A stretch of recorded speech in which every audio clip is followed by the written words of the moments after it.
புதிய தமிழகம் ஐயா கிருஷ்ணசாமி ஐயா வேற ஒரு டவுட்டை எடுத்து விடுறாங்க. நேரா அந்த தம்பி வீட்டுக்கு போய் ஆறுதல்லாம் சொல்லிவிட்டு, இங்க இருங்க அந்த போலீஸ் ஸ்டேஷன்ல அவைய ஒரு குறிப்பிட்ட விஷயத்தை சேர்ந்தவங்க நிறைய பேர் இருக்காங்க, அதுல கூட இருக்குமோன்னு ஒரு டவுட் எனக்கு வருது, கிளியர் பண்ண வேண்டிய பொறுப்பு கவர்மெண்ட்டுக்கு இருக்குங்க. கட்சிக்காரர்களே இங்க காவல் நிலையத்தை கட்டுப்படுத்தக்கூடிய அளவுக்கு போயிடறாங்க. மேலும் தமிழ்நாட்டுக்குரிய பல திருப்புவனம் காவல் நிலையம், அதே போல சந்தரங்கோவில் பல காவல் நிலையங்கள், தமிழ்நாட்டு மானாமதுரை காவல் நிலையம் என்று பல காவல் நிலையங்கள் ஒரு குறிப்பிட்ட சமுதாயத்தை சார்ந்தவர்கள் மட்டுமே காவல் நிலையத்தை ஆக்கிடும். இது ஒரு ஜனநாயக நாடு. பல சமுதாயங்கள் இருக்க வேண்டிய இடத்துல ஒரு காவல் நிலையத்துல ஒரே ஜாதிக்காரர் மட்டுமே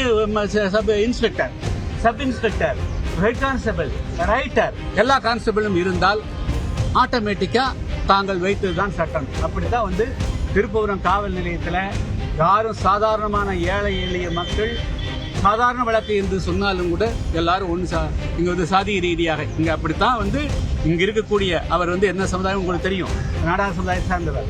அவர்கள் சிறுபான்மையராக தான் கருதப்படுகிறார். அதே போல தேவேந்திர சமுதாயத்தை சார்ந்தவர், அதில் ஆதிராவ சமுதாயம். அதனால இங்க இதுக்குள்ள சாதியும் உள்ளடங்கி இருக்கிறது என்பதையும் நான் பதிவு செய்ய விரும்புகிறேன். முதல்ல தமிழ்நாடு அரசு, முதலமைச்சர் அவர்கள் நீங்கள் சட்டத்தின்படி ஆட்சி நடப்பது என்று சொன்னால், தமிழ்நாட்டில் ஏற்கனவே தென் மாவட்ட கலவரங்கள் கடந்த காலங்கள் ஏற்பட்ட பொழுதெல்லாம் முதல்ல தென் மாவட்டங்கள் உயர் அதிகாரிகள் அதே போல காவல் நிலையங்கள் ஒரே குறிப்பிட்ட 2-3 முக்கியமான சாதிகள் இருக்கக்கூடாதுன்னு சொல்லிக்கிறார்கள். அதே போல இப்பொழுது நான் வைக்கக்கூடிய வேண்டுதல், எல்லா காவல் நிலையத்திலும் எல்லா சமுதாயத்தை சார்ந்தவர்களும் சமமா பங்கேற்கும்.